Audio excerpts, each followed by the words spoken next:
GT Holidays, South India's #1 travel brand. You know you are special when you're with GT Holidays. படம் பார்த்துட்டாங்க.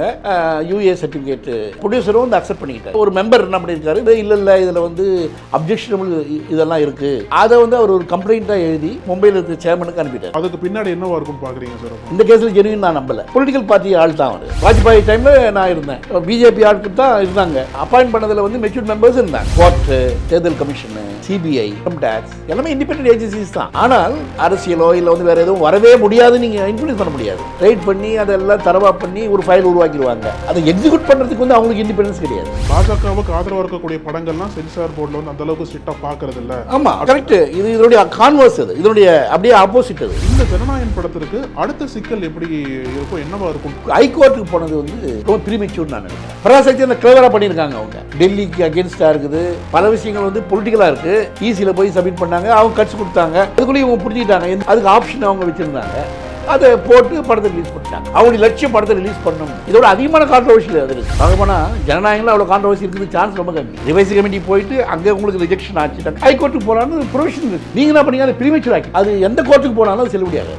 மாநில அரசால் தலையிட முடியுமா? ஸ்டேட் கவர்மெண்ட் அதை இன்டர்ஃபியர் பண்ணி அவங்க வந்து இல்லை இது போடாதீங்க, இந்த படத்தை நிறுத்தலாம். பம்பாய் நான் தான் சென்சார் பண்ணேன், இருவர் நான் தான் சென்சார் பண்ணேன். கான்ட்ரவர்சி இது யாராவது அலோவ் பண்ணுவாங்களா சார்? நான் சொல்ல பாருங்க, நான் ஒரு சென்சார் ஆஃபீஸர், எனக்கு என்ன ரூல்ஸ்னு தெரியும். அவங்க இதில் கட் பண்ணாங்கன்னாக்க எதிர்த்து பேச தெரியும். சுப்ரீம் கோர்ட் வரைக்கும் போகணும். அந்த கான்ஃபிடன்ஸ் எனக்கு இருந்தது. அப்போ இதெல்லாம் பண்ணாங்க, பாம்பே வந்து அங்கே தூக்கி போயிட்டாங்க. அப்போ வந்து ஸ்டேட் கவர்மெண்ட் கன்சல்ட் பண்ணுவாங்க. திமுக சம்மந்தப்பட்டவங்க வந்து அங்கே இருக்கிறது சான்ஸே கிடையாது. நக்கீரன் நேயர்களுக்கு வணக்கம். இந்த நேர்காணலின் சிறப்பு விருந்தினர் ஓய்வு பெற்ற IAS அதிகாரி திரு ஞான ராஜசேகரன் அவர்கள். வணக்கம். நீங்கள் சென்சார் போர்டில் மண்டல அதிகாரியாக செயலாற்றிருக்கீங்க. ஒரு 5 ஆண்டுகளுக்கு மேலே அந்த பதவியில் இருந்திருக்கீங்க. இந்த சென்சார் போர்டு இப்போ சமீப காலமாகவே ரொம்ப அதிகமாக பேசப்பட்டு வருது. என்ன காரணம் அப்படின்னா, ஜனநாயகன் திரைப்படம் வந்து பொங்கல் சமயத்தில் வெளியாக வேண்டிய படம் இப்போ தொடர்ந்து சட்ட சிக்கல்களில் மாட்டிகிட்டு இருக்கு. நேற்றைக்கு கூட நீதிமன்றம் ஒரு உத்தரவு போட்டிருந்தாங்க. இது எல்லாத்தையும் ஒரு முன்னாள் மண்டல அதிகாரியாக, தணிக்கை குழுவோட மண்டல அதிகாரி எப்படி பார்க்குறீங்க சார் இந்த பிரச்சனையை? இப்போ ஜனநாயகன் படத்தை பொறுத்த வரைக்கும் அது வந்து இப்போ ஹைகோர்ட்டில் வந்து 2 பேர் கொண்ட ஒரு பெஞ்சு வந்து தான் நேற்றுக்கு ஒரு ஜட்ஜ்மெண்ட் கொடுத்தது. அந்த ஜட்ஜ்மெண்ட்டில் வந்து அவங்க என்ன பண்ணியிருக்காங்கனாக்கா, இவங்க ஹைகோர்ட்டுக்கு போனாங்க இல்லையா முதல்ல, அந்த அந்த அதை வந்து அவங்க வந்து இப்போ நல்லிஃபை பண்ணிட்டாங்க. இப்போ அவங்க தேவ் டு கோ ஃப்ரெஷ். இப்போ புதுசாக வந்து ஒரு அங்கே ரிட்டு ஃபைல் பண்ண வேண்டிய இதுதான் அவர் அட்வைஸ் பண்ணியிருக்காரு. எனவே இது வரைக்கும் நடந்தது வந்து அது முடிஞ்சு போச்சு, அது வந்து இல்லைன்னு ஆகிட்டாங்க, அது நில்லாக்கி ஆயிடுச்சு. இப்போ புதுசாக வந்து நீங்கள் ரிட் ஃபைல் பண்ணணும். அப்போ பண்ணும்பொழுது சிபிஎஃப்சிக்கு வந்து அவங்க தங்களுடைய கருத்துக்களை சொல்கிறதுக்கான அவகாசம் வந்து அதிகமாக கொடுக்கணும்னு சொல்லியிருக்காங்க. அதுதான் வந்து சொன்ன ஜட்ஜ்மெண்ட்டுடைய சுருக்கம். இப்போ இதில் ஜனநாயகத்தினுடைய இஷ்யூவில் வந்து என்ன நடந்திருக்குன்றதை பற்றி நான் என்ன நினைக்கிறேன்னாக்கா, இப்போ வந்து ஒரு படம் வருதுங்க. இப்போ வந்து சினிமா வந்து இப்போ எல்லா சினிமாக்களும் வந்து சென்சார் பண்ணப்பட்டு சென்சார் பண்ணி முடிஞ்ச உடனே தான் தியேட்டரில் ரிலீஸ் பண்ண முடியும். ஏன்னா சென்சார் என்ன பண்ணுதுனாக்கா, இந்த படம் வந்து பப்ளிக் எக்ஸிபிஷனுக்கு அருகதை உண்டா இல்லையா, பப்ளிக் எக்ஸிபிஷனுக்கு அருகதை இருந்தால் அதுக்கு என்ன சர்டிஃபிகேட் கொடுக்கணும். இதுதான் வந்து சென்சாருடைய மெயின் வேலை. இது வந்து public whether it is fit for public exhibition or not. மக்கள் பார்க்கலாமா வேண்டாமா, மக்கள் பார்க்கணும்னாக்கா என்ன மாதிரியான சர்டிஃபிகேட் கொடுக்கணும். அதை வந்து அவங்க டிஃபைன் பண்ணியிருக்காங்க. UUAA இப்படியெல்லாம் அதை பிரிச்சுருக்காங்க. அடல்ட் மட்டும் பார்க்க முடியும், இல்லை பேரண்டல் கைடன்ஸோடு பார்க்க முடியும், இல்லை எல்லோரும் பார்க்கலாம் அப்படின்னு தான் வச்சுருக்காங்க. ஸோ இதில் வந்து என்னென்ன ஜென்ரலாக வந்து நடக்கிற பதிவாக நடக்கிற விஷயங்கள் என்னென்னா, ஒருத்தர் வந்து அப்ளிகேஷன் கொடுக்குறாரு, அங்கே அவங்க வந்து ஒரு கமிட்டி, ஒரு EC கமிட்டின்னு பேர், அதுக்கு எக்ஸாமினிங் கமிட்டி வந்து அங்கே அதிகாரியினுடைய தலைமையில், அவர் தான் சேர்மன் ஆஃப் தி கமிட்டி. அந்த அதிகாரியினுடைய சமயத்தில் 4 மெம்பர்ஸ் வச்சு பார்க்குறாங்க. 2 பெண்களும் 2 ஆண்களும் உள்ள குழு. அது அந்த குழு வச்சு பார்க்குறாங்க. அதை பார்த்துட்டு இந்த ரூல்ஸ் பிரகாரம் வந்து அதில் இருக்கா எல்லா விஷயங்களும், அது மீறி ஏதாவது இருக்குதுன்னு சொல்லிட்டு அவங்க நினச்சாங்கனாக்கா அதெல்லாம் நோட் பண்ணி வச்சு அதெல்லாம் குறித்து வச்சுட்டு படத்தை முடிஞ்ச உடனே அந்த ப்ரொடியூசரு அல்லது டைரக்டர் 2 பேரும் வரலாம். வந்து அவங்க முன்னால் வந்து என்ன பண்ணுறாங்க, நாங்கள் அந்த படத்தை பார்த்தோம், இது வந்து நாங்கள் சில கட்ஸ் நாங்கள் ப்ரப்போஸ் பண்ணுறோம், இதெல்லாம் அந்த ரூல்ஸுக்கு மீறி இருக்கிற கட்ஸு, அதை வந்து நீங்கள் வந்து எக்ஸிக்யூட் பண்ணிட்டீங்கனாக்கா நாங்களுக்கு வந்து UA சர்டிஃபிகேட்டோ U சர்டிஃபிகேட்டோ அப்படி தராங்கன்னு சொல்லிட்டு அவங்க தீர்மானித்து அவங்களுக்கு இன்ஃபார்ம் பண்ணுவாங்க. அடுத்த நாள் வந்து நோட்டீஸ் கொடுப்பாங்க. அதை வந்து அவங்க அக்செப்ட் பண்ணிக்கிட்டாங்கனாக்கா அவங்க அந்த கட்டெல்லாம் வந்து இம்ப்ளிமெண்ட் பண்ணி திருப்பி சப்மிட் பண்ணுவாங்க அந்த படத்தை.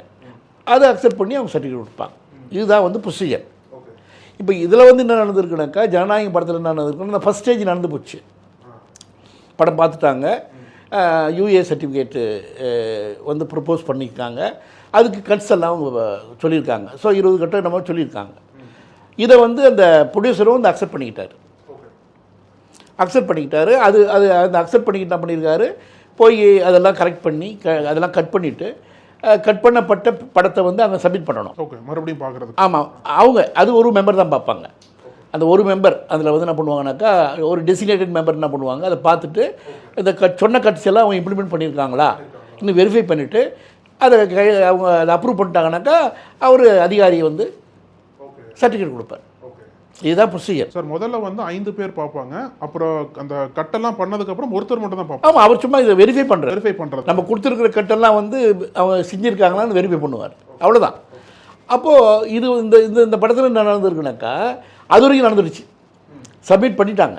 ஆக்சுவலி இவங்க கட் பண்ணது அவங்க ஒத்துக்கிட்டாங்க, யூஏ வித் கட்ஸை வந்து ஒத்துக்கிட்டாங்க. ஸோ ஒத்துக்கிட்டு இவங்க போயிட்டு இது பண்ணிட்டாங்க. ஆனால் என்ன பிரச்சனை வந்திருக்குனாக்கா, அதில் மெம்பராக இருந்த ஒருத்தர், இது சொல்லப்படுது, எனக்கு அது சரியாக எனக்கு தெரியாது, ஆனால் ஒரு மெம்பர் என்ன பண்ணியிருக்காரு, அந்த அங்கே உள்ளே இருந்துட்டு எல்லா கட்ஸுக்கும் அக்செப்ட் பண்ணிக்கிட்டு வெளியே வந்துட்டு அவர் பின்னால் 2-3 நாள் பொறுத்து அவர் என்ன சொல்லியிருக்காரு, இல்லை இதில் வந்து அப்ஜெக்ஷனபிள் இதெல்லாம் இருக்குது, மத சம்பந்தமான விஷயங்கள் இருக்குது, அப்ஜெக்ஷனபிளாக மத சம்பந்தமான விஷயங்களும் ஆர்மி வந்து பாதிக்கிற மாதிரி விஷயங்களும் இதில் இருக்குது, இதுக்கு வந்து இந்த சர்டிஃபிகேட் வந்து இப்படி கொடுத்தது வந்து சரியில்லை அப்படின்ற டைப்பில் வந்து அவர் சொல்லியிருக்கார். அதை வந்து அவர் ஒரு கம்ப்ளைண்ட்டாக எழுதி சேர்மன், பாம்பேயில் இருக்கிற சேர்மனுக்கு, மும்பையில் இருக்கிற சேர்மனுக்கு அனுப்பிட்டார். ஓகே. ஆக்சுவலி இதில் என்னன்னாக்கா, இது நார்மலாக வந்து நீங்கள் போயிட்டு அந்த மெம்பர், அந்த 5 பேரில் ஒருத்தராக இருக்காங்க இல்லையா, அவங்க அதிகாரி தவிர்த்து 4 பேர் இருக்காங்க, அதில் ஒரு மெம்பர் தான் இவர். அந்த ஒரு மெம்பர் என்ன பண்ணுவாங்கனாக்கா, அவர் எல்லாரும் அவங்களுடைய கட்ஸ் எழுதுவாங்க. அங்கே ப்ரொசீஜர் எப்படின்னாக்கா, படம் பார்த்து முடித்த உடனே எல்லாருக்கிட்டையும் பேப்பர் கொடுத்துருப்பாங்க. ஓகே. அவங்க அதில் அவங்களுடைய ரெக்கமெண்ட் கட்ஸ் எல்லாம் எழுதுவாங்க. அதை என்ன பண்ணுவோம், ஒவ்வொருத்தரும் வாசிப்பாங்க. அதை எல்லாருக்கிட்டையும் அவர் என்ன பண்ணுவார், அதிகாரி என்ன பண்ணுவார், இது எல்லாம் ஒத்துக்கிறீங்களா இந்த கட்டுன்னு கேட்பார். சம்டைம்ஸ் எல்லாம் ஒத்துக்குவாங்க. ஓகே. இல்லை சம்டைம்ஸ் அது எக்ஸ்பிளேஷன் கொடுப்பாங்க, ஒரு டிஸ்கஷன் நடக்கும். ஓகே. ஓகே. அது அப்படி கட் பண்ண முடியாது சார், எனக்கு அது வந்து அவங்க கதையினுடைய பாகமாக இருக்குதுன்னு சொல்லலாம், இது வந்து நீங்கள் நினைக்கிற மாதிரி அது தப்பானது கிடையாதுன்னு இவங்களுக்குள்ள ஒரு டிஸ்கஷன், அதிகாரி உட்பட அதிகாரியும் சொல்லுவார். ஓகே. ஓகே. ஸோ பண்ணி தான் அவங்க என்ன பண்ணுவாங்க, ஒரு பொது கருத்து உருவாக்குவாங்க. அதில் ஒரு எல்லாரையும் அப்போ சில கட்டுகள் வந்து நம்ம மற்றவங்க கூட அக்செப்ட் பண்ணிக்குவாங்க. அவர் எழுதியிருக்க மாட்டார், ஆனால் என்ன சொல்லுவாங்க, நீ சொல்கிற கட்டு சரிதாங்க, கட்டையும் அக்செப்ட் பண்ணிக்கலாம், கட்டியும் வந்து அவங்க ஒருத்தர் வந்து ரிஜெக்ட் பண்ணலாம். இப்படி எல்லா கருத்தையும் 4 பேருடைய கட்டையும் வந்து இன்க்ளூடிங் த அதிகாரியும் கட்டி எழுதியிருப்பார். ஓகே. ஓகே. ஸோ எல்லாம் வந்து ஒரு டெமோக்ராட்டிக்காக வந்து அங்கே சர்ச்சை நடக்கப்பட்டு அதில் ஒரு மனதாக இருக்கிற விஷயங்களை மட்டும் எடுத்து அவங்க வந்து எல்லாரும் ஒரு மனதாக ஆகிட்டாங்கனாக்கா, ஒரு மெஜாரிட்டி டெசிஷனுக்கு எல்லாரும் வந்துட்டாங்கன்னு வச்சுங்க, அப்போ அதை வந்து தான் வந்து அவங்க தீர்மானிப்பாங்க.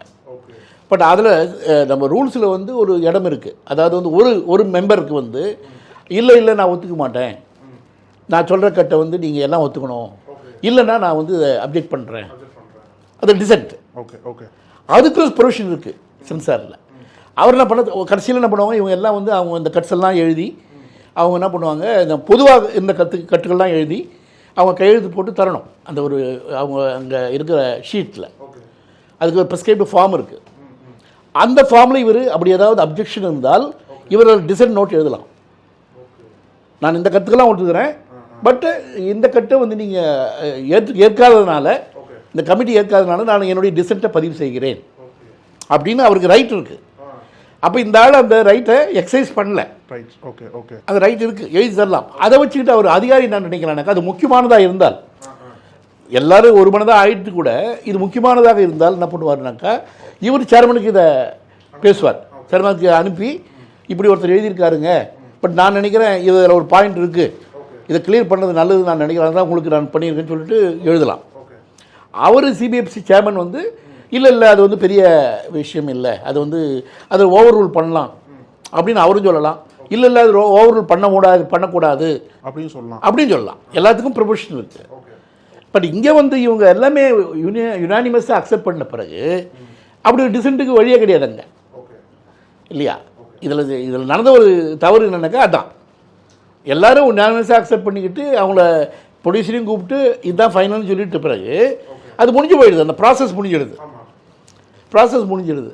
அதுக்கு பிறகு இவர் வெளியே போய் பேச எப்படின்னாக்கா ஒரு இப்போ ஹைகோர்ட்டில் சுப்ரீம் கோர்ட்லாம் ஜட்ஜ்மெண்ட் இருக்குது, மெஜாரிட்டி ஜட்ஜ்மெண்ட் இருக்குது. 3 ஜட்ஜஸ் வந்து ஒரு மெஜாரிட்டி இருக்கும், 2 ஜட்ஜஸ் அதை அப்போஸ் பண்ணுவாங்க. ஆனால் அது ஜட்ஜ்மெண்ட் தான். அது சுப்ரீம் கோர்ட்டில் வந்து இது ஆயிடுச்சு மெஜாரிட்டி ஜட்ஜ்மெண்ட் தான் பேர் அதுக்கு.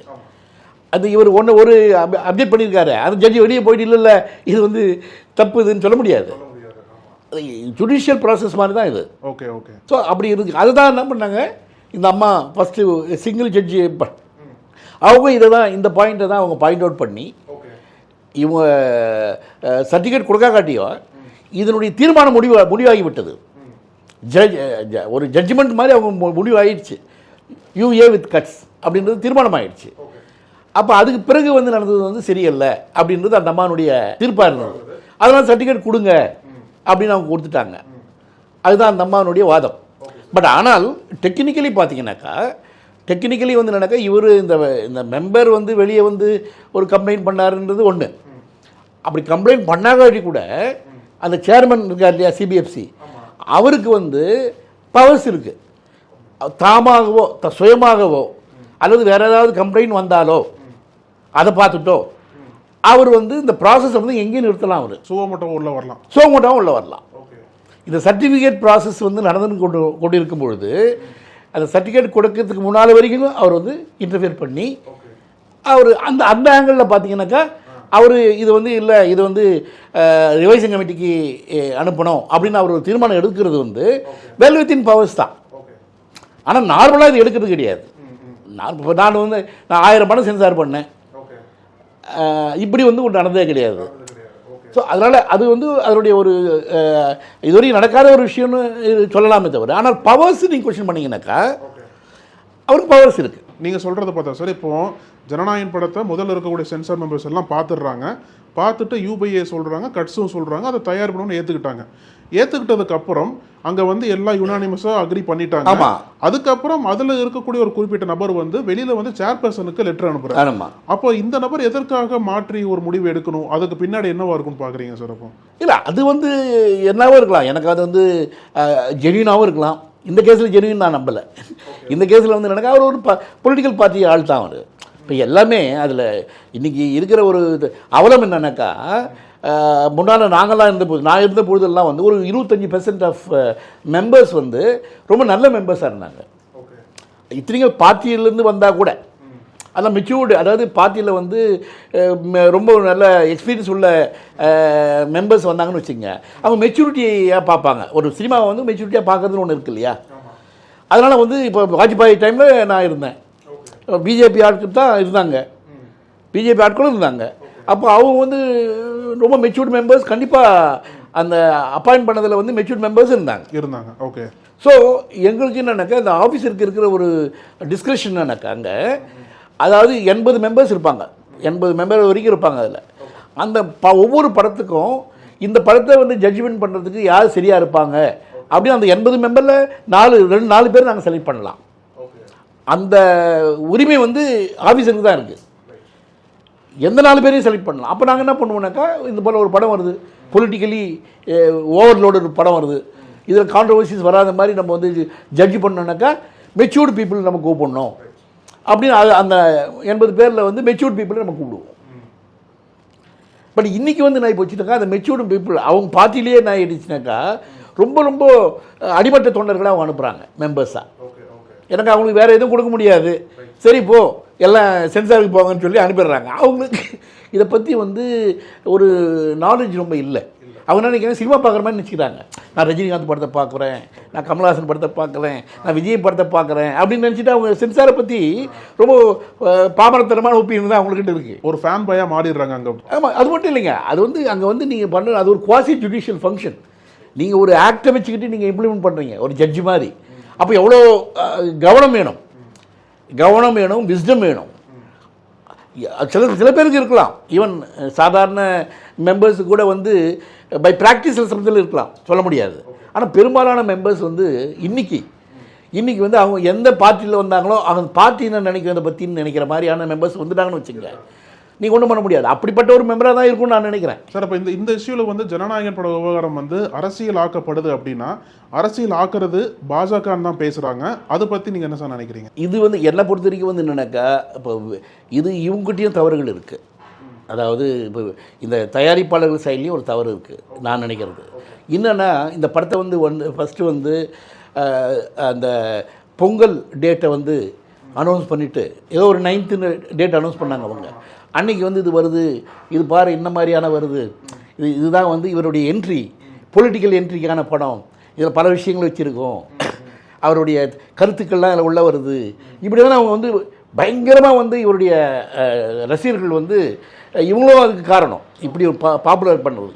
இப்படி வந்து ஒரு அரசியல்வாதி, புதிதாக வர ஒரு அரசியல்வாதி இந்த படத்தில் வந்து என்னுடைய பிரச்சாரம் இருக்குது, என்னுடைய படத்தில் எல்லாத்தையும் வெடிகுண்டு வச்சுருக்கேன், இந்த படத்தில் பல விஷயங்கள் வச்சுருக்கேன், இப்படி நீங்கள் பிரபலம் பண்ணும்பொழுது இது என்ன பண்ணுறீங்கன்னாக்கா, அங்கே சென்சாருக்கு வரத்துக்கு முன்னாலே அவங்க வர மெம்பர்ஸுக்கு வந்து மைண்ட் வந்து இதில் இன்னமும் இருக்குது, கேர்ஃபுல்லாக இருக்கணும், இன்னும் வந்து இதை வந்து விடக்கூடாது, அப்படி தான் நினைப்பாங்க இல்லையா? ஸோ பாப்புலரைஸ் பண்ணது நிச்சயமாக தவறு. அதாவது நானும் அட்வைஸ் பண்ணுவேன். பெரும்பாலான நான் இருக்கும்பொழுது நாங்கள் என்ன சொல்லுவோம், நீங்கள் வந்து ஒரு படத்தை வந்து நீங்கள் கொண்டு வரீங்க, நீங்கள் உங்களுடைய கான்ட்ரவர்சி கொண்டு வராதீங்க, படத்தை கொண்டு வாங்க. நீங்கள் படத்தை கொண்டு வாங்க, படத்தை வந்து நம்ம ரூல்ஸ் பிரகாரம் பார்த்து நம்ம இன்டர்வியூ பண்ணுவோம்.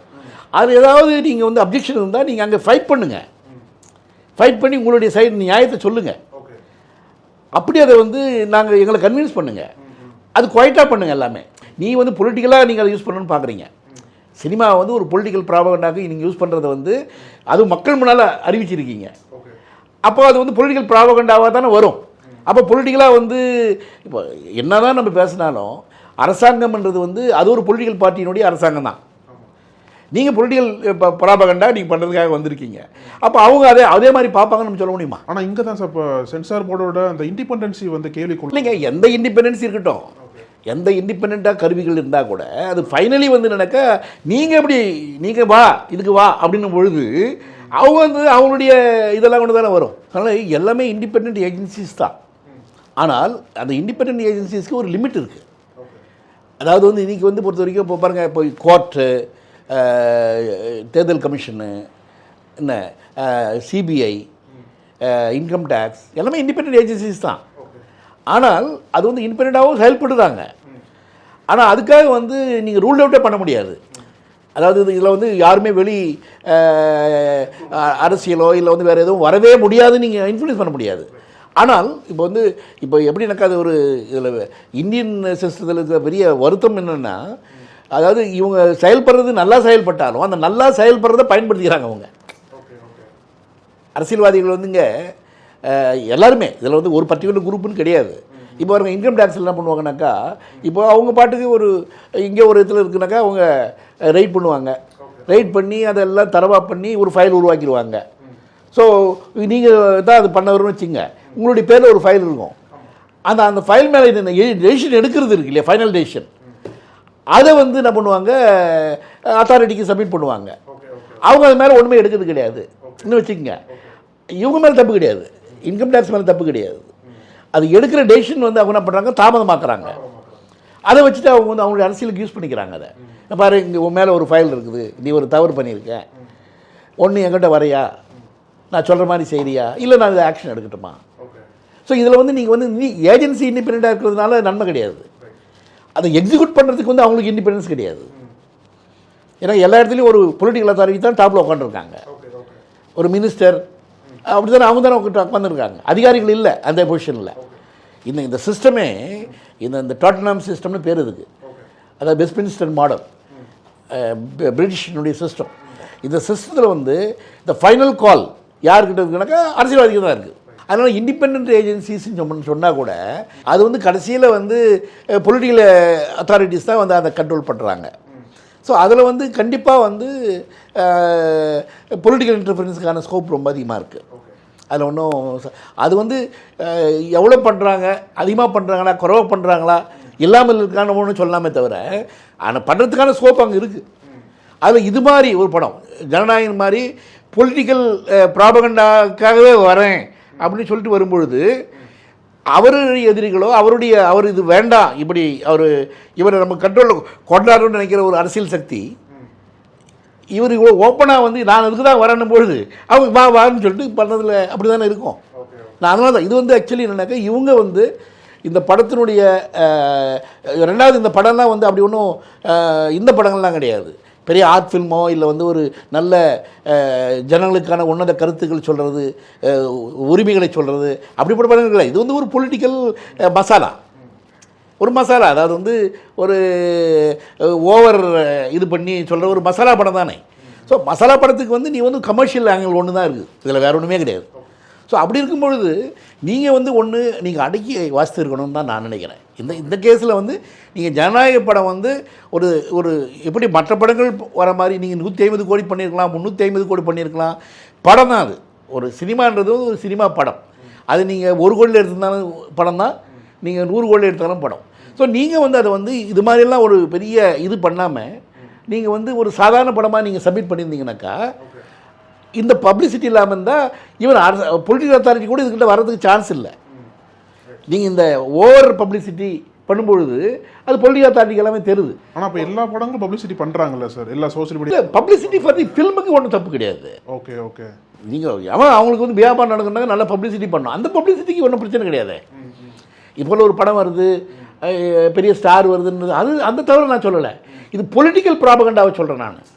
உள்ளே வந்து ஒரு வெடிகுண்டு இருக்குது, இங்கே வந்து நான் ஒரு கருத்து சொல்ல போகிறேன், அந்த கருத்து தான் வந்து என்னுடைய கருத்து, அது பாரு இன்னும் ஆக்க போகுது, இப்படியெல்லாம் சொல்கிறது தான் சொல்கிறேன் பொலிட்டிக்கலி.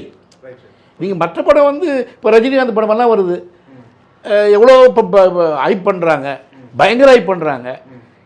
ஹைப் பண்ணுற படங்களே இந்த டாப் 3 படங்கள் தானே அது ஹைப் பண்ணுறாங்க. அஜித் குமார் இவருது இப்படி தானே இவங்க தானே பண்ணுறாங்க. மற்றபடி அது வந்து படங்கள் அவ்வளோதான். அதாவது இப்படி பண்ணுறாரு அப்படி பண்ணுறாரு, அவர் இதில் சண்டை போடுறாரு, அது மாதிரி அவனை காதல் பண்ணுறாரு, எக்ஸான பிரமாதமான பாட்டு இருக்குது, செட் இருக்குது, இது பல ஊரில் போயிடுது, அதெல்லாம் தவறு கிடையாது. அது ஒரு படத்தினுடைய அடிப்படை பாப்புலாரிட்டிக்கு வந்து தப்பு கிடையாது. இது அப்படி இல்லை. இது வந்து இப்போ ஜனநாயகனுடைய கதை இது எல்லாமே வந்து இவருடைய என்ட்ரிக்கு வந்து அனுகூலமாகவும் பொலிட்டிக்கல் ப்ராசஸ்க்கு அனுகூலமாகவும் பாபகண்டாவுக்கு வசதிப்படுறதாகவும் வச்சிருக்கிறதுனால தான் இது சென்சேஷன் ஆகுது. ஓகே, ஆனால் இன்னொரு பக்கம் சார், இந்த சென்சார் போர்டில் அதிகமாக பிஜேபி இன்ஃப்ளூன்ஸ் அதிகமாகிடுச்சு. ஏன்னா பல படங்கள் பாஜகவுக்கு ஆதரவாக இப்போ சமீப காலங்களில் வந்துட்டு இருக்கு, தமிழ்நாட்டிலையும் பார்க்குறோம், அப்புறம் கேரளா ஃபைல்ஸ், காஷ்மீர் ஃபைல்ஸ் போன்ற பாஜகவுக்கு ஆதரவாக இருக்கக்கூடிய படங்கள்லாம் சென்சார் போர்டில் வந்து அந்த அளவுக்கு ஸ்ட்ரிக்டாக பார்க்கறது இல்லை அப்படின்ற குற்றச்சாட்டு இருக்கிற சமயத்தில் இது இதனுடைய கான்வர்ஸ், அது இதனுடைய அப்படியே ஆப்போசிட். அது இப்போ இந்த படங்களை வந்து இப்படி விடக்கூடாதுன்னு நினைக்கிற அந்த அத்தாரிட்டிஸு அது மாதிரி படங்களை விடணும்னு ஆசைப்படுறாங்க இல்லையா? ஆமாம் சார், அது கண்டிப்பாக நான் என்ன சொல்கிறேன், இந்த ஏஜென்சி இப்போ காஷ்மீர் ஃபைல்ஸு இதுக்கெல்லாம் வந்து கண்டிப்பாக வந்து உள்ள அதிகாரிகளுக்கு எதிர்ப்பு கூட இருக்கலாம், அதிகாரிகளுடைய எதிர்ப்புகள் இருக்கும். அதை எப்படி இவங்க இது கட்ஸ் கொடுக்குறாங்களோ அதே மாதிரி அதுக்கும் கட்ஸ் கொடுத்துருப்பாங்க. பட் அங்கே இருக்கிற மற்ற மெம்பர்ஸ் எல்லாம் சொல்லுவாங்க வேண்டான்னுவாங்க. அது டெமோக்ராட்டிக் ஆகிடுது இல்லையா? நீங்கள் இந்த சிஸ்டத்தை வந்து மிஸ்யூஸ் பண்ணலாம் இல்லையா? அவங்க கவர்மெண்ட் வந்து ஒரே ஒரு அதிகாரி வச்சுட்டு அங்கே 4 பேரை ரெப்ரசன்டேட்டிவ்ஸ் வச்சுருக்காங்க. அந்த மக்கள் ரெப்ரசன்டேட்டிவ் விரும்பினா ஓகே ஓகே அவங்க எந்த படத்தையுமே அலோவ் பண்ணலாம். அது இல்லைங்க நான் ஒத்துக்க மாட்டேன் அந்த கட்டுக்கு, இது உண்மை, இது காஷ்மீர் நடந்து தானே காட்டுறாங்க, கேரளா நடந்து தானே காட்டுறாங்கன்னு ஒரு அது டெமோக்ராட்டிக் சிஸ்டம் ஆகிடுது இல்லையா? இப்போ எப்படி நம்ம பார்லிமெண்ட் அப்படி தானே, அசம்பிளி அப்படி தானே. ஸோ அது மாதிரி இது ஒரு சின்ன இதில் நடக்குது. ஸோ நீங்கள் அதுக்கு வந்து அதாவது அது நம்ம ஒரு எத்திக்கல் ஸ்டாண்ட் எடுத்தோம்னாக்கா தவறு, அதுவும் தவறு இதுவும் தவறு. எத்திக்கல் ஸ்டாண்ட் எடுத்தா ஏன்னா ஃபைனல் கால் நமக்கு ஐடியலிஸ்டிக் இது இல்லையே இங்கே. எனக்கு இப்போ இதில் வந்து நடக்க அது வந்து அதை ஏன் விட்டீங்கன்னு கேட்டால் அதுக்கு வந்து அப்ஜெக்ஷன் பண்ணியிருப்பாங்க, ஓவர் ரூல் பண்ணிக்கலாம் உள்ளுக்குள்ளார, அது நம்ம ஒன்றும் பண்ண முடியாது இல்லையா? ஏன்னா இதில் வந்து அதான் அந்த டெமோக்ராட்டிக் சிஸ்டம் வந்து நல்லா யூஸ் பண்ணும்பொழுது நல்லா. இப்போ அம்பேத்கர் சொன்னது தான் ஞாபகம் இருக்குது எனக்கு. அம்பேத்கர் சொல்லுவாங்க, அதாவது இந்தியன் கான்ஸ்டியூஷன் மாதிரி வந்து வெல் ரிட்டன் கான்ஸ்டியூஷன் உலகத்திலே கிடையாது, ஒரு பெஸ்ட் கான்ஸ்டியூஷன் அளவுக்கு அதுக்கு ஒரு பேர் இருக்குது. அம்பேத்கர் அதை இன்ட்ரடியூஸ் பண்ணும்போது சொன்னது வந்து என்ன சொன்னார், இது வந்து நல்ல கான்ஸ்டியூஷன் சொல்கிறாங்க, ஆனால் இதை ஆப்ரேட் பண்ணுற ஆள் வந்து மோசமான ஆளாக இருந்தான்னு வச்சுங்க, it become a bad constitution. அப்புறம் என்ன சொல்கிறார் அவர், ஒரு பேடு ஃபெலோ இருந்தால் கூட அவன் இல்லை ஒரு பேட் கான்ஸ்டியூஷன் இருந்தால் கூட அதை ஆப்ரேட் பண்ணுறவன் நல்லவனாக இருந்தால் அது it became A good constitution. So அந்த கான்ஸ்டியூஷனில் இல்லை பாயிண்ட்டு, அது ஹூ ஆப்ரேட்ஸ் இட். இப்போ அதுதான் இப்போ சென்சார் போர்டு இல்லை பாயிண்ட்டு, ஹூ ஆப்ரேட்ஸ் இட். அவங்க நல்லவங்களாகவும் இருக்கலாம், கெட்டவங்களாகவும் இருக்கலாம். இப்போ யார் ஆப்ரேட் பண்ணுறாங்க சார்? அப்போ இல்லை அது வந்து நீங்கள் தான் ஜட்ஜ் பண்ணிக்கணும். எனக்கு இது வந்து எல்லா இப்போ இன்றைக்கி ஒரு ஆள் இருப்பார், நேற்றுக்கு வேற ஒரு ஆள் இருந்திருப்பார். ஆனால் ஒன்று என்னுடைய அனுபவத்தில் நான் சொல்கிறேன், என்னுடைய அனுபவத்தில் வந்து இந்த வெளியினுடைய இன்ஃப்ளூயன்ஸ் வந்து ரொம்ப அளவுக்கு குறைக்க முடியும். நம்ம அதுக்கு தகுந்த ஸ்டெப்ஸ் இங்கே எடுத்தால் நினச்சா குறைக்க முடியும். அதாவது ஸ்டெப்ஸ் எடுத்தால் அதுக்கு வந்து இவங்களை நீங்கள் இந்த மெம்பர் நான் என்ன பண்ணுவேன்னாக்கா மெம்பர்ஸை வந்து first I will take them into confidence. நான் இதுக்கு ரொம்ப 3 மணி நேரம்லாம் நான் வாதித்து இதை நான் மாற்றிருக்கேன். அதாவது என்னுடைய இந்த படத்தினுடைய டைரக்டர் சார்பாக அல்லது ப்ரொடியூசர் சார்பாக நான் வாதாடி அவனை நான் கன்வின்ஸ் அவங்க அந்த அளவுக்கு மெச்சூர்டாக இருந்ததுனால எனக்கு ஒரு நண்பன். அவங்க கன்சர்ன் பார்ட்டி பிரகாரம் ரைஸ் பண்ணுவாங்க சில விஷயங்களை, ஆனால் வந்து அது இல்லைங்க அதை பண்ணக்கூடாதுங்க அப்படின்னு நம்ம வந்து ஏன் பண்ணக்கூடாதுன்றதுக்கான காரணங்கள் சொல்லுவோம். இப்படின்னா ஓரளவு தான், இது வந்து 100% சக்ஸஸ் நம்ம சொல்ல முடியாது. ஆனால் எனக்கு வந்து நான் 1000 படம் சொன்னேன் இல்லைங்களா, 1000 படம் வந்து எல்லா ஷார்ட் ஃபிலிம்ஸ் எல்லாம் உட்பட தான் 1000 படம். அந்த 1000 படத்தில் 6 படங்கள் தான் ரிவைசிங் பண்ணி போயிருக்கு. மீதி எல்லாம் என்னுடைய லெவல்லே கிளியர் ஆகிடுது, எல்லாம் ஃபர்ஸ்ட் ரோல்லே கிளியர் ஆகிடுது. அது மட்டும் இல்லை, அவங்க அக்செப்ட் பண்ணிட்டு போயிருக்காங்க. அதில் என்ன அர்த்தம்னாக்கா நான் என்னுடைய கட்ஸை வந்து அவங்க அக்செப்ட் பண்ணிட்டு போயிருக்காங்கன்றது ஒரு மகிழ்ச்சி எனக்கு உண்டு. அதால் அதுதான் பண்ண முடியும். ஆனால் ஒருத்தர் வேணும்னே வந்து இந்த படத்தை நம்ம என்ன வரவிடக்கூடாது அப்படின்னு ஒரு அத்தாரிட்டி நினைச்சால் என்னென்ன பண்ண முடியும். அப்படிப்பட்ட ஒரு எண்ணம் இதில் இருக்குதோன்ற ஒரு சந்தேகம் இல்லாமல் இல்லை சார். இப்போ இந்த ஜனநாயக இஷ்யூக்கு படக்குழு ஒரு தரப்பு, அப்புறம் சென்சார் போர்டு, அப்புறம் அரசியல் அழுத்தம், இதெல்லாம் கனெக்ட் பண்ணி பார்க்கும்போது யாரோட அழுத்தத்தின் காரணமாக இல்லை யாரோட தவறின் காரணமாக அந்த வெளியீடு என்பது தள்ளி போட்டே போகுது. ரெண்டாவது, நீங்கள் சொன்னது போலவே 1000 படங்கள் நீங்கள் கொடுத்துருக்கீங்க அப்படின்னா இந்த ஜனநாயகன் படத்திற்கு அடுத்த சிக்கல் எப்படி இருக்கும், என்னவா இருக்கும்? இல்லை, இவங்க வந்து நான் என்னுடைய அனுமானத்தில் பண்ணது ஒன்று, இவங்களுடைய over publicity for political propaganda ஒரு தவறுன்னு நான் நினைக்கிறேன். அது வந்து என்ன பண்ணியிருக்கு, வீணா வந்து இந்த எதிர்ப்புகளை உருவாக்கியிருக்கு. அது ஒன்று. ரெண்டாவது என்னன்னாக்கா இவங்க வந்து இந்த ஹைகோர்ட்டுக்கு போனது வந்து ரொம்ப ப்ரீமெச்சூர்னு நான் நினைக்கிறேன். படக்குழு ஹைகோர்ட்டுக்கு போனது ஒரு ப்ரீமெச்சூர். ஏன்னா ப்ரீமெச்சூர்னாக்கா இப்போ ஹைகோர்ட் நம்முடைய சென்சார் என்னுடைய ஆக்டில் வந்து என்ன பாயிண்ட் சொல்கிறாங்கனாக்கா, நீங்கள் வந்து இந்த கொஸ்டின் ஆஃப் ஃபேக்ட்னு இருக்குது, கொஸ்டின் ஆஃப் லான்னு இருக்குது. கொஸ்டின் ஆஃப் ஃபேக்ட் வந்து எப்பவுமே வந்து இந்த கீழ் லெவல்லையே நீங்கள் தீர்மானிக்கணும். கீழ் லெவல்லையே வந்து நீங்கள் அதை பற்றி பேசணும், ஒரு தீர்மானம் உருவாக்கணும். அதுக்கு பிறகு வந்து கொஸ்டின் ஆஃப் லா வருதுன்னு வச்சுங்க, அவங்க வந்து லீகலி உங்களுக்கு அனுகூலமாக இல்லை அப்படின்னாக்கா நீங்கள் அப்போ போனீங்கன்னா தான் உங்களுக்கு வந்து கோர்ட்டு உங்களுக்கு ஹெல்ப்ஃபுல் வரும். ஓகே. இப்போ இவங்க என்ன பண்ணிட்டாங்க, ரொம்ப ப்ரீமெச்சூராக போயிட்டாங்க. அதாவது இவங்களுக்கு வந்து இவங்க படம் பார்த்துட்டாங்க, ஒரு சர்டிஃபிகேட்டு அனௌன்ஸ் பண்ணிட்டாங்க, கட்ஸ் எல்லாம் அனௌன்ஸ் பண்ணிட்டாங்க, இவங்க அதை இம்ப்ளிமெண்ட் பண்ணிட்டாங்க, போய் சப்மிட் பண்ணிட்டாங்க. அதான் நடந்திருக்குது. அப்புறம் தேர் வாஸ் சம் டிலே. அப்புறம் நான் வந்து ஒரு 2 வாரம் கழிச்சு என்ன பண்ணியிருக்காங்க, இவங்களுக்கு வந்து ஒரு இன்ஃபர்மேஷன் கொடுத்துருக்காங்க. என்னன்னாக்கா ஆர்சி பண்ணணும், ஆர்சி வந்து ஆர்டர் பண்ணியிருக்காரு, சோமோட்டோ ஆர்டர் பண்ணியிருக்காரு சேர்மன் அப்படின்னு. இவங்க என்ன பண்ணியிருக்காங்கனாக்கா, ஆக்சுவலி நீங்கள் பார்த்தீங்கன்னாக்கா இவங்க 2 தப்பு பண்ணியிருக்காங்க. ஒன்று, சோமோட்டோ அவர் ஆர்டர் பண்ணால் அவருக்கு பவர் இருக்குதா இல்லையான்னு தான் நீங்கள் பார்க்க முடியும் லீகலி. நீங்கள் உங்கள் படத்துக்கு வந்து வேணும்னே பண்ணியிருக்கலாம், அது எனக்கு தெரியாது. ஆனால் நீங்கள் ஒரு வெளியிருந்து பார்க்கும்பொழுது ஃபஸ்ட்டு வந்து என்னன்னாக்கா அவருக்கு சோமோட்டோக்கு அதிகாரம் இருக்குது. அவருக்கு ரிவைஸ் பண்ணி இந்த 5 பேர் பார்த்தா போதாது, ஒரு 9 பேர் பார்க்கட்டும், அப்படி தான் பண்ணியிருக்கார் அவர். அவர் ஒன்றும் இந்த படத்தை வந்து பேன் பண்ணுறதோ இல்லை இது வெளியிடக்கூடாதுன்னு சொல்லலை. அவர் என்ன சொல்லியிருக்காருனாக்கா, இது 4 பேர் பார்த்துருக்காங்க மெம்பர்ஸ், அவுட் சைட் மெம்பர்ஸ், இது 9 பேர் பார்க்குற ஒரு கமிட்டிக்கு போகட்டும். அப்போ இந்த கருத்து வந்து எனக்கு இவங்க பார்த்தது போதாதுன்னு நினைக்கிறேன் அப்படின்றது ஒரு ஒரு டெமோக்ராட்டிக்காக வந்து பார்த்தீங்கன்னாக்கா ஒன்றும் தவறு ஒன்றும் கிடையாது. அது இவங்களுடைய பாயிண்ட் ஆஃப் வியூவில் இவங்க எல்லாம் முடிச்சுட்டு இப்படி திருப்பி ஆரம்பிக்கிறாங்கன்ற மாதிரி இருக்கலாம். ஆனால் நம்ம டெக்னிக்கலி பார்க்கும்போது கிளவர் எப்படி பராசக்தி பண்ணிச்சு, பராசக்தி அந்த கிளவராக பண்ணியிருக்காங்க. அவங்களுக்கு தெரியும் இது போல் ஒரு படம் எடுக்கும்பொழுது அது டெல்லிக்கு அகேன்ஸ்டாக இருக்குது, பல விஷயங்கள் வந்து சென்சேஷனாக இருக்குது, பல விஷயங்கள் வந்து பொலிட்டிக்கலாக இருக்குது. அப்படி இருந்து கூட இவங்க என்ன பண்ணாங்க, ஒன்றும் அமைதியாக போய் ஈஸியில் போய் சப்மிட் பண்ணாங்க. அவங்க கட்சி கொடுத்தாங்க, ரொம்ப அதிகமாக இவங்களுக்கு பட்டது. ஆர்சிக்கு போகிறாங்க, இவங்களே போகிறாங்க, ஆர்சிக்கு போயிட்டு 9 பேர் பார்த்துட்டு கட்டு கொடுத்தாங்க. அதுக்குள்ளேயும் இவங்க புரிஞ்சுக்கிட்டாங்க எந்தெல்லாம் கட்டு பண்ணுறாங்கன்னு தெரிஞ்சு போச்சு. அதுக்கு ஆப்ஷன் அவங்க வச்சுருந்தாங்க. அதை போட்டு படத்தை ரிலீஸ் பண்ணிட்டாங்க. அவங்களுடைய லட்சியம் படத்தை ரிலீஸ் பண்ணோம்னு. Okay okay. அது வந்து ஒரு சாதுரியமாக போயிட்டாங்க. இத்தனைக்கும் இதே மாதிரியான இதோட அதிகமான கான்ட்ரவர்சியில் அது இருக்குது. பார்க்க போனால் ஜனநாயகங்களில் அவ்வளோ கான்ட்ரவர்சி இருக்குது சான்ஸ் ரொம்ப கம்மி. இவங்க அதான் சொன்னேன். இதுக்கு டிஃப்ரென்ஸ் என்ன தெரியுங்களா?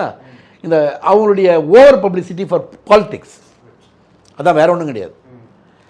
அது இங்கே பாருங்க ஆல்டர்னேட்டிவ்லாம் வச்சுக்கிட்டு இவங்க போயிருக்காங்க. Okay okay. அப்போ இது இப்போ ஒன்றும் இல்லை. இப்போ கான்ட்ரவர்ஷியல் ஃபிலிம்ஸ் கூட வந்து பண்ணலான்றது தான் சென்சார். ஆக்சுவலி சென்சாரில் வந்து நீங்கள் ரூல்ஸ் நல்லா படித்து யாருமே ரூல்ஸ் படிக்கிறது கிடையாது. ஓகே. நம்ம ஆட்கள் வந்து இதுக்காக 5-6 வருஷம் அலைஞ்சிட்டு இருப்பாங்களே தவிர சான்ஸுக்காக ஒருத்தர் கூட அது ஒரு 15 பக்கம் தான் இருக்குது.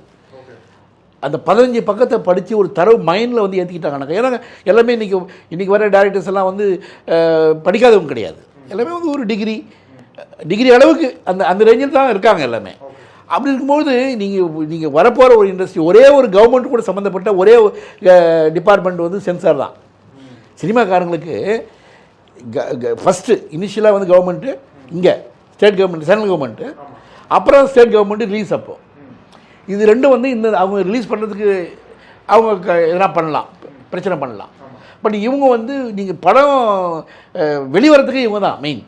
ஸோ அப்படிப்பட்ட ரூல்ஸை நீங்கள் கொஞ்சமாவது படிச்சிருந்தீங்கன்னாக்கா அந்த ரூல்ஸ் என்னமா இருக்குது, அதுக்கு தகுந்த மாதிரியாக நீங்கள் வந்து ஸ்கிரிப்ட் இது போன்ற விஷயங்கள் கூட அதுக்காக காம்ப்ரமைஸ் பண்ணி சொல்ல நான் காம்ப்ரமைஸ் பண்ணிக்கவே சொல்லலை. இப்போ நான் பெரியார் படம் நான் எடுத்தேன்.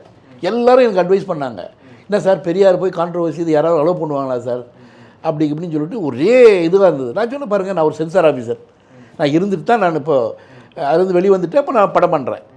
எனக்கு என்ன ரூல்ஸுன்னு தெரியும். எனக்கு வந்து அவங்க இதில் கட் பண்ணாங்கன்னாக்கா எதிர்த்து பேச தெரியும் எனக்கு. அதனால் சுப்ரீம் கோர்ட் வரைக்கும் போவேன் நான். அந்த கான்ஃபிடன்ஸ் எனக்கு இருந்தது. நான் அந்த ஸ்கிரிப்ட் அப்படி நான் எழுதியிருக்கேன். நீங்கள் சென்சார் அண்ட் ரூல்ஸ் நல்லா படிச்சிங்கனாக்கா இன்ஃபேக்ட் உங்களுடைய ஸ்கிரிப்டினுடைய எக்ஸ்பேன்ஷன் கூட அதிகமாகும். அது பாரதி ராஜா ஒரு உதாரணம் சொன்னார். பாரதி ராஜா வந்து பொழுது என்ன பண்ணேன், நான் அவர்கிட்ட வந்து ஒரு இந்த அட்வொகேட்ஸ் எல்லாம் வந்து எல்லாம் 1ஆம் நம்பர் மோசமான ஆட்கள் அப்படின்னு ஒரு டைலாக் அவருடைய படத்தில் அட்வொகேட்ஸ் எல்லாம் வந்து ரொம்ப 1ஆம் நம்பர் இது ஃப்ராட்ஸு அப்படின்னு ஒரு டைலாக் வச்சுருந்தார். நான் சொன்னேன், இது சார் இதை நான் அனுமதிக்க முடியாதுன்னு சொன்னேன். என்னங்க இது வந்து ஒரு சாதாரண வாழ்க்கையில் நம்ம சொல்கிறது தானே, அட்வொகேட்டுங்கெல்லாம் மோசம், இவங்க மோசம், அவன் மோசம் சொல்லணும். இல்லை சார், நீங்கள் வந்து அட்வொகேட் என்ற கம்யூனிட்டி ஃபுல்லாகவே நீங்கள் அட்டாக் பண்ணுறீங்க. நீங்கள் என்ன பண்ணணுன்னாக்கா, இப்போ எங்களுடைய சென்சார் ரூல்ஸ் என்ன சொல்லுதுனாக்கா, நீங்கள் உங்கள் கதையில் வந்து ஒரு ஆள் தான், ஒரு வெங்கடேசன் ஒரு அட்வொகேட்னு வச்சுங்க. நீங்கள் இந்த அட்வொகேட் வெங்கடேசன் மாதிரி ஒரு மோசமான ஒரு கிரிமினல் எவனும் கிடையாது சொல்லுங்கள், தப்பு கிடையாது. நீங்கள் ஜெர்னலைஸ் பண்ணிங்கனாக்கா அட்வொகேட் கம்யூனிட்டி முழுக்கவே வந்து மோசன்ற மாதிரி நீங்கள் ஒன்று ஆயிடுறீங்க. ஏன்னா எல்லா கம்யூனிட்டியுமே நல்லவன் இருக்கான், கெட்டவன் இருக்கான். மனுஷனில் எப்படி நல்லவர்கள் கெட்டவர்கள் இருக்காங்களோ அது மாதிரி அட்வொகேட்ஸ்லேயும் நல்லவன் இருக்கான், கெட்டவன் இருக்கான். நீங்கள் என்ன பண்ணுறீங்க, மொத்தையாக வந்து ஒரு இதை சொல்கிறீங்க. அது இட்ஸ் நாட் பர்மிட். அதை ரொம்ப அப்ரிஷியேட் பண்ணார். சார் இது போல் விஷயங்கள்லாம் தெரிஞ்சால் எவ்வளோ நமக்கு எழுதும்போதே நீங்கள் அதை எழுதிங்க, கட்ஸ் வரதுக்கான சான்ஸ் ரொம்ப கம்மி. இது இந்த ஆங்கிளில் பார்த்தீங்கன்னாக்கா அதே மாதிரி வந்து ஒரு பர்டிகுலர் ஆளை வந்து நீங்கள் வச்சுக்கிட்டு படம் பண்ணுறீங்க. பண்ணும்பொழுது அந்த கண்டெம்ட் வரக்கூடாது. அந்த ஆளை பற்றி நீங்கள் வந்து அவதூறாக இருக்கக்கூடாதுன்றது ஒரு பெரிய இது இருக்குது. அதுவும் வந்து யாருக்கும் தெரியுதில்லை. அதனால் இன்றைக்கி கொஞ்சம் கொஞ்சமாக வர ஆரம்பிச்சிருக்காங்க.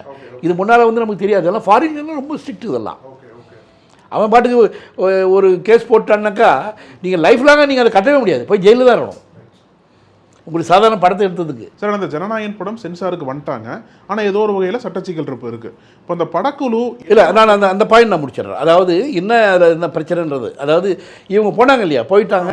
இவங்க அந்த சமயத்தில் என்ன இப்படி நோட்டீஸ் வந்திருக்கு அவங்களுக்கு. இப்போ இவர் சேர்மன் சிபிஎஃப்சி வந்து இந்த படத்தை வந்து இன்னும் பெரிய கமிட்டி பார்க்கணுன்னு சொல்லி இது பண்ணியிருக்காரு, ஆர்டர் கொடுத்துருக்காருன்னு இவங்களுக்கு வருது. 5ஆம் தேதி வருது. இவங்க 6ஆம் தேதி கோர்ட்டுக்கு போயிட்டாங்க. ஜனவரி 5 வருது, 6ஆம் தேதி கோர்ட்டுக்கு போயிட்டாங்க. இன்ஸ்டெட் ஆஃப் தட் இவங்க என்ன பண்ணியிருக்கணும்னாக்கா ஃபர்ஸ்ட் இந்த ப்ரொசீஜரை முடிக்கணுங்க.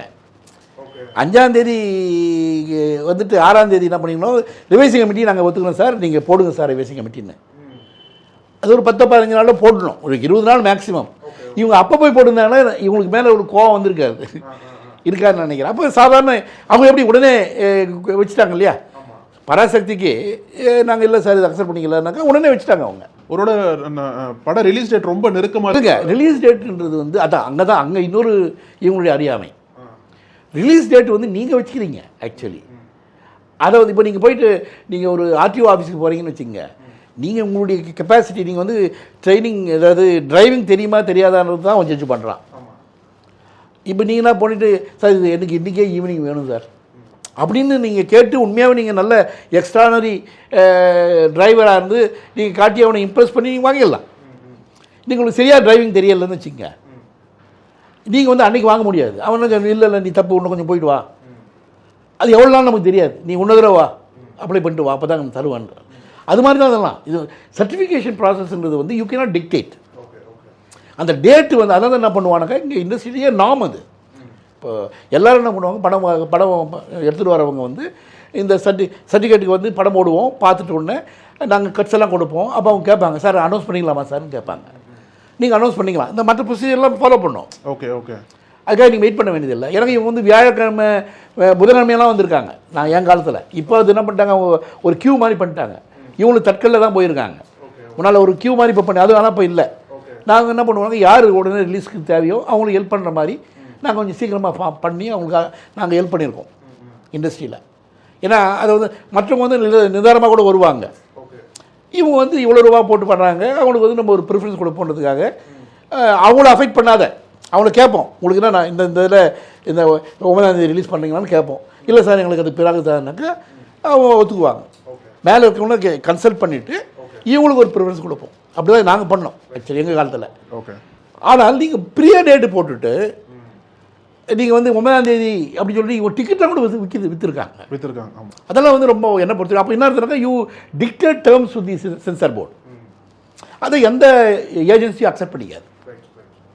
அது இவங்க செஞ்ச ஒரு மிகப்பெரிய ஒரு தவறு. அதாவது இவங்க நினச்சிட்டாங்க நாங்கள் பெரிய படம், நாங்கள் பெரிய ரிஸ்க் இருக்குதுல்ல, அதனால் நாங்கள் டேட் அனௌன்ஸ் பண்ணிக்கலாம் அப்படி கிடையாது. இப்போ ஏவிஎம்எல்லாம் என்ன சொல்லுவாங்கன்னாக்கா நாங்கள் அடுத்த மாதம் ஒரு தொடங்கும் போதே ஒரு 6 மாதத்துக்கு பிறகு ஒரு டேட்டை வச்சு அனௌன்ஸ் பண்ணுவாங்க. சும்மா அது ஒரு டேட் இல்லை, நாங்கள் மார்ச் மாதத்தில் இது வரும்னு வாங்க.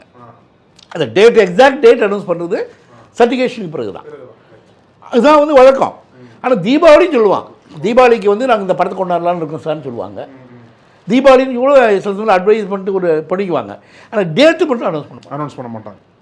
அதுதான் அங்கே இருக்கிற கன்வென்ஷன் ஆக்சுவலி. ஆனால் இவங்க தப்பு பண்ணிட்டாங்க. இவங்க வந்து டேட்டை போட்டுட்டு தியேட்டரை போட்டுட்டு விற்கிறாங்கனாக்கா அப்போ அதை வச்சுட்டு நீங்கள் வந்து கோர்ட்டுக்கு போனீங்கன்னாக்கா அவங்க கோர்ட்டு முதல்ல இப்போ இந்த பெஞ்சு 2 பேர் கொண்ட பெஞ்சு ஃபஸ்ட்டாக அட்டாக் பண்ணது அதுதான். நீங்கள் வந்து ஒரு டேட்டை வச்சுக்கிட்டு அந்த 9ஆம் தேதிக்கு முன்னால் என் படத்தை நீங்கள் சர்டிஃபிகேட் கொடுக்கணும்னு நீங்கள் கம்பல் பண்ணணும். ஏன்னா இந்த படம் வந்து எந்த நிலையில் இருக்குன்றது வந்து இந்த போர்டு தானே தீர்மானிக்கும். அது வந்து ஃப்ரீயாக கொடுத்துட மாட்டாங்க உடனே இல்லையா. ஸோ அதனால் வந்து அந்த பிரச்சனை தான் அங்கே. ஸோ இவங்க செஞ்ச 2 தவறுகள்னு நான் நினைக்கிறேன். இவங்க என்ன பண்ணிக்கணும்னாக்கா எப்படி பராசக்தி போன மாதிரி ரிவைசிங் கமிட்டிக்கு போயிட்டு அவங்க கொடுக்குற கட்டு வாட் எவர் இட் இஸ், அந்த கட்டுக்கு உங்களுக்கு விருப்பம் கூட இல்லாமல் இருக்கலாம். அவங்களுடைய ப்ராசஸ் முடியணும். எனக்கு அதுக்கு பிறகு அவங்க ஒன்றும் பண்ண முடியாது. அவங்க கட்டு கொடுத்துட்டு அந்த கட்டு வாங்கிட்டு அந்த அந்த இது இருக்குது இல்லைங்களா, அதை நீங்கள் ரெஃப்யூஸ் பண்ணலாம். இது எங்களுக்கு அக்செப்டபிள் கிடையாது, எங்களுக்கு ரிலீஃப் கொடுங்க அப்படின்னு ஹைகோர்ட்டு போகிறது யூ காட் எ ரைட். அதுதான் ப்ராப்பர் ப்ரொசீஜர். ரிவைசிங் கமிட்டி போயிட்டு அங்கே உங்களுக்கு ரிஜெக்ஷன் ஆச்சுனாக்கா, இல்லை உங்களுக்கு வந்து அனுகூலமாக இல்லைனாக்கா நீங்கள் ஹைகோர்ட்டுக்கு போகலான்னு ப்ரொவிஷன் இருக்குது. நீங்கள் என்ன பண்ணீங்க, அதை ப்ரீமெச்சூர் ஆக்கிட்டீங்க. ஓகே, கமிட்டிக்கு போகிறதுக்கு முன்னாடியே கோர்ட்டுக்கு வந்துட்டாங்க உங்க. ஆமாம், அதனால் வந்து என்னதுனாக்கா அது நிச்சயமாக வந்து அது எந்த கோர்ட்டுக்கு போனாலும் அது செல்லுபடியாகாது. பட் இந்த 9ஆம் தேதின்றது அது உங்களுக்கு 9ஆம் தேதி நீங்கள் 300 கோடி இன்வெஸ்ட் பண்ணியிருப்பீங்க, 1000 கோடி இன்வெஸ்ட் பண்ணியிருப்பீங்க. அது டசன்ட் மீன். இப்போ இங்கே வந்து நம்ம பணக்காரன் ஒருத்தன் வந்து நான் பெரிய பணக்காரன் எனக்கு வந்து இதை கொடு நீங்கள் கேட்டிங்கன்னா நம்ம என்ன சொல்கிறோம், அவன் பாரு பணக்கார தோரணையை காட்டுறான், பணக்கார தீவிர காட்டுறான் தான் நம்ம சொல்லுவோம் இல்லையா. அதில் சினிமாவுக்கு மட்டும் வேறு யார் ஊரில் சார். இப்போ இந்த பிரச்சனையிலிருந்து விடுபடணும் அப்படின்னா படக்குழு வந்து என்ன நடவடிக்கை எடுத்தால் கொஞ்சம் விலகலாம்? என்ன நடவடிக்கை எடுத்தாக்கா முதல்ல வந்து சிபிஎஃப்சி ப்ரொசீஜரை நீங்கள் முடிக்கணும். இப்போ சிபிஎஸ்சி ப்ரொசீஜர் நடுவில் நிற்குது. ஐயோ இப்போ இந்த படத்தை பொறுத்த வரைக்கும் சிபிஎஃப்சியில் வந்து ப்ரொசீஜரை வந்து நீங்கள் ஃபில்ஃபில் பண்ணலை. அது என்னை பொறுத்த வரைக்கும் ரிவைசிங் கமிட்டி போயிட்டு ரிவைசிங் கமிட்டி வந்து படத்தை பார்த்துட்டு அவங்க கட்ஸு கொடுத்த உடனே ஒன்று அந்த கட்ஸு உங்களால் அக்செப்ட் பண்ணிக்க முடியுமான்னு பாருங்கள். உங்களுக்கு அக்செப்ட் பண்ணிக்க முடியலன்னாலும் இது இருக்குது, ரெமடி இருக்குது. You can go to court. அப்போ கோர்ட் வந்து வேறு மாதிரி பார்க்கும். அப்போ இதில் உள்ளே இருக்கிற சப்ஸ்டன்ஸை பார்க்கும். இப்போ அவங்க சப்ஸ்டன்ஸே பார்க்கல, நீங்கள் உள்ளே என்ன இருக்குதுன்னு இப்போ யாருக்கும் தெரியாது. இன்னும் அவங்க வந்து சென்சார் ப்ராசஸே முடிக்காம கோர்ட்டுக்கு வந்துட்டாங்க. அதனால் வந்ததுனால அவங்க ப்ரொசீஜர் தான் பார்ப்பாங்க. அவருடைய பவர் சரியா, சேர்மன் இப்படி ஆர்டர் பண்ணது சரியா, சரி ரூல்ஸ் பிரகாரம் நீ 9ஆம் தேதிக்கு முன்னால் இது எங்களுக்கு தரணும்னு சொல்கிறது சரியா, சரியில்லை. ஸோ கேட் நீங்கள் உள்ளே இருக்கிற சப்ஸ்டன்ஸ் பாருங்கள், இந்த விஷயம் வந்து நாங்கள் இப்படி பண்ணியிருக்கோம், இதை வந்து இவங்க பொலிட்டிக்கல் ரீசன்ஸ்க்காக இதை எதிர்க்கிறாங்க அப்படின்னாலும் நீங்கள் சொல்லலாம் கோர்ட்டில். ஓகே ஓகே உங்களுடைய கட்ஸை சொல்கிறேன் நான், எதுக்கு அவங்க கட் பண்ணுறாங்க அப்படின்றத பற்றி அபிப்பிராயங்கள் இருந்தால் அப்படி எவ்வளோ படங்கள் வந்து பாஸ் ஆகிருக்கு. ஹிந்தி படங்கள்லாம் ரொம்ப படங்கள் வந்து பாஸ் ஆகிருக்கு. அப்போ மொத்தமாக கோர்ட்டுக்கு போகிறத விட்டுட்டு சென்சார் போர்டுக்கு வந்தாங்கன்னா நீங்கள் நார்மலாக போகிற மாதிரி போயிட்டு சென்சார் வந்து அப்போ ரிவைசிங் கமிட்டியில் உங்களுக்கு அனுகூலமான முடிவு இல்லை வச்சுங்க. அதில் ஆக்சுவலி என்னன்னாக்கா ரூல் பிரகாரம் என்னன்னாக்கா revising committee can increase the number of cuts also. இவங்க கொடுத்துருக்க கட்டுக்கு அதிகமாகவும் கொடுக்கலாம், குறைவாக்கலாம், எல்லா பவர்ஸ் இருக்குது அதுக்கு. அது ஃப்ரெஷ்ஷாக தான் பார்க்கணுன்னு ரூல் இருக்குது. அவங்க இதை வச்சு பார்க்க மாட்டாங்க, இந்த கட்டை கூட பார்க்க மாட்டாங்க. அவங்க முதல்ல அவங்க பார்ப்பாங்க, அவங்க கட்டு எழுதிக்குவாங்க, அந்த 9 பேரும் டிஸ்கஸ் பண்ணுவாங்க. அப்போ இவர் பழைய கட்ஸை இவர் சொல்லலாம். யார் இந்த அதிகாரி அங்கே வந்துட்டு அவர் நாங்கள் இந்த கட்ஸ் கொடுத்துருக்கோம் அப்படின்னு அந்த கட்ஸையும் அவங்க சப்மிட் பண்ணலாம். அப்போ ஒவ்வொரு கட்டையும் எடுத்து பார்த்து அவங்க தே வில் டிசைட். ஸோ அதில் வந்து உங்களுக்கு அனுகூலமாகவும் இருக்கலாம், அனுகூலம் எல்லாமே இருக்கலாம். ஆனால் தி சென்சார் ப்ரொசீஜர் இஸ் ஓவர். அதுக்கு பிறகு சென்சார் ஆஃபீஸிலேருந்து இந்த கேஸ் வந்து கை நழுவி போயிடுது. அப்போ தான் வந்து உங்களுக்கு ஹைகோர்ட் இருக்குது. சார் பெரிதியா ஒரு கேள்வி, இந்த சென்சார் போர்டு என்பது central board of film certification, இந்த ஒரு அமைப்பில் இந்த ஒரு குழுவில் வந்து மாநில அரசால் தலையிட முடியுமா? மாநில அரசால் முடிவுகளை மாற்ற முடியுமா? இல்லை மாநில அரசுன்னு சொல்லிட்டு தனியாக ஒரு போர்டு என்ன இருக்கா? ஏன்னா அதை தான் சொல்லிட்டு இருக்காங்க, அவங்க ஸ்டேட்டில் ஒரு போர்டு இருக்குது, அவங்க தான் தடை பண்ணுறாங்கன்னு சொல்லிட்டு. அது அறியாமை தான், கம்ப்ளீட்டாக 100% ராங். இதுக்கும் வந்து ஸ்டேட் கவர்மெண்ட்டுக்கும் இந்த ஸ்டேஜில் ஒன்றுமே கிடையாது. சர்டிஃபிகேட் வாங்கின பிறகு இதுக்கு சிஏ கொடுத்துட்டாங்க, கட்ஸ் கொடுத்துட்டாங்க, சர்டிஃபிகேட் கொடுத்துட்டாங்க. அப்புறம் வந்து இங்கே தேட்டருக்கு போகிறாங்க இல்லையா? தேட்டரில் வந்து என்னன்னாக்கா ஒரு லாண்ட் ஆர்டர் வருது. இப்போ விஸ்வரூபம் மாதிரி ஒரு பிரச்சனை வருதுனாக்கா அப்போ அது law and order is the state subject.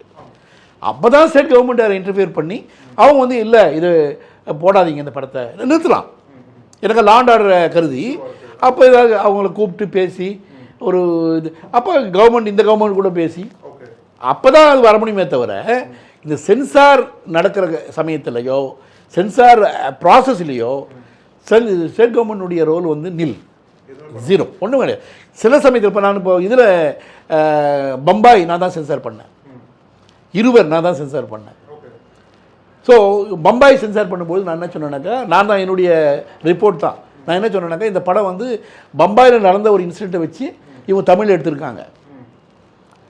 ஏன்னா இங்கே இருக்கிற மெம்பர்ஸுக்கு வந்து பம்பாயில் என்ன நடந்ததுன்னு தெரியாது, எங்களுக்கு தெரியாது. அதில் யார் வில்லன், யார் பெரிய பெரிய ஆளுங்களாம் இல்லை வந்து கதாநாயகனாக வராங்க, வில்லனாக வராங்க எல்லாம். ஸோ இதை பற்றி எங்களால் ஜட்ஜ் பண்ண முடியல. பட் சென்சார் ரூல்ஸ் பிரகாரம் நாங்கள் அதை பார்த்துட்டோம். சில கட்ஸ் நாங்கள் ப்ரப்போஸ் பண்ணுறோம், ஆனால் இந்த கட்ஸை வச்சு நாங்கள் இதை அப்ரூவ் பண்ண முடியாது. ஏன்னா இது வந்து பம்பாயில் இருக்கிற மெம்பர்ஸ் பார்த்தா தான் வந்து இதனுடைய ரியல் இது. அங்கே பால் தாக்கர் எல்லாம் இருக்காங்க கேரக்டர், அவங்க ரொம்ப வார்த்தைகள்லாம் பேசுகிறான், அதெல்லாம் அங்கே பயங்கர சென்சேஷன். அங்கே அதெல்லாம் இவர் ரொம்ப ஈஸியாக தமிழ் படுத்தி, தமிழில் ஒன்றும் சென்சேஷன் கிடையாது. அதுவும் இங்கே முஸ்லீம் இந்து பிரச்சனை வந்து வேறு மாதிரி இருக்கு இல்லையா, அங்கே வந்து அப்படி விட்ட ஒரு பயங்கர எதுக்கு இருந்தாலும் இப்படியே இதாகிறது கிடையாது. ஸோ அதனால் வந்து நீங்கள் அந்த ஊரில் வந்து இருக்கிற மெம்பர்ஸும் பார்த்துட்டு இதுக்கு சர்டிஃபிகேட் கொடுக்குறது நல்லதுன்னு நான் நினைப்பிருந்தேன். அதை அவர் அப்ரிஷியேட் பண்ணார் அங்கே இருக்கிற சேர்மன். அப்போ இதெல்லாம் பண்ணாங்க, பாம்பே வந்து அங்கே தூக்கி போயிட்டாங்க. அப்போ வந்து ஸ்டேட் கவர்மெண்ட்டை கன்சல்ட் பண்ணுவாங்க. ஏன்னா நான் ஏன் சொல்கிறேன்னா இது வந்து லாண்ட் ஆர்டர் வந்து பண்ணுறதுக்கு வந்து வரதுக்கு சான்ஸ் இருக்குது. நானும் எழுதுகிறோம் ஆக்சுவலி இந்த குரூப்பு லாண்ட் ஆர்டருக்கு இதில் ஸ்கோப் இருக்குது அப்படின்னு எழுதிச்சுனாக்கா அப்போ ஸ்டேட் கவர்மெண்ட்டுக்கு இதை அனுப்புவாங்க, ஹோம் மினிஸ்ட்ரிக்கு அனுப்புவாங்க. இல்லைன்னா இது ஸ்டேட் கவர்மெண்ட்டுக்கு இதுக்கு சம்மந்தமே கிடையாது. அது ரொம்ப தவறான இது. அது ரொம்ப அதிகமாக இவங்க சொல்லியிருக்காங்க. அதுவும் இந்த விஜயை சேர்ந்தவங்க அவங்க வேறு பொலிட்டிக்கல் காரணத்துக்காக சொல்கிறாங்க. அவங்க வந்து இங்கே இருக்கிற இன்றைக்கி இருக்கிற அரசாங்கம் வந்து அவங்களுக்கு எதிராக இருக்குதுன்னு நினைக்கிறாங்க அவங்க. ஆனால் பார்க்கப்போனால் இந்த அரசாங்கம் அந்த அரசாங்கத்துக்கு பயங்கர எதிர்ப்பாக இருக்குது. அதனால் அது இம்பாசிபிள். முன்னால் இப்போ அங்கேயும் இருந்தாங்கனாக்கா, இப்போ உதாரணம் பார்த்தீங்கன்னா இப்போ அங்கே இருக்கிற கவர்மெண்ட் இருக்குது இல்லையா, அந்த கவர்மெண்ட்டில் வந்து இப்போ திமுகவும் வந்து ஒரு அந்த கூட்டணியில் இருந்து அவங்களும் மினிஸ்டர்ஸாக இருக்காங்கன்னு வச்சுங்க. அப்போ என்ன பண்ணுவாங்கனாக்கா ஜென்ரலாக வந்து இவங்களுக்கும் அந்த மெம்பர்ஸ் கொஞ்சம் பேரை அப்பாயின்ட் பண்ணுறதுக்கு வந்து வாய்ப்பு இருக்கும். அப்போ திமுக மெம்பர்ஸ் அதுக்குள்ளே இருப்பாங்க. அப்போ நீங்கள் சொன்னீங்கன்னாக்கா ஒரு அர்த்தம் இருக்குது. இப்போ யூடிஎஃப் கவர்மெண்ட்ல இவங்க இருந்தாங்க. அப்போ இங்கே திமுக மெம்பர்ஸ் எல்லாம் இருந்தாங்க. எங்கிட்ட இப்படி திமுக மெம்பர்ஸ் ஒர்க் பண்ணியிருக்காங்க. அப்போ வந்து கண்டிப்பாக இவங்களுடைய இன்ஃப்ளூயன்ஸ் எவ்வளோ இருக்குதோ அவ்வளோ வந்து அதுவும் அவங்களுக்கு தான் இருக்கும். பட் இப்போ வந்து அப்சல்யூட்லி அங்கே யாருமே கிடையாது. தமிழ்நாட்டில் அதுவும் தமிழர்கள் இருக்காங்க. பட் ஆனால் திமுக சம்மந்தப்பட்டவங்க வந்து அங்கே இருக்கிறதுக்கு சான்ஸே கிடையாது. ஸோ அப்படி இருக்கும்பொழுது வந்து அதில் வந்து திமுகவுடைய இன்டர்ஃபரன்ஸ் வந்து ஆஸ் அ ஒரு ஆஃபீஸர்ன்ற முறையில் பார்க்கும்பொழுது அங்கே வந்து ஒரு 0 இன்ஃப்ளூயன்ஸ் தான். Right sir. இந்த சிறப்பான பேட்டிக்கு இதில் வந்து ரொம்ப அழகாக கருத்துக்களை பகிர்ந்துக்கிட்டீங்க சார். ரொம்ப நன்றி சார். கருத்துக்களுக்கும் நேரத்துக்கும் நன்றி. நக்கீரன் டிவிக்கு சப்ஸ்கிரைப் செய்யுங்கள். உங்கள் ஆதரவே எங்கள் பலம். ஆசிரியர்களுக்கு நண்பனாகவும் மாணவர்களுக்கு ஆசானாகவும் திகழும் தேர்வு வழிகாட்டி. ஒவ்வொரு பாடத்திற்கும் அனுபவமிக்க ஆசிரியர்களின் துல்லியமான தெளிவான விடைகள். CNC இருக்கு, தேர்வு பயம் எதற்கு? இது தீரன் பப்ளிஷிங் ஹவுஸ் விற்பனை வெளியீடு.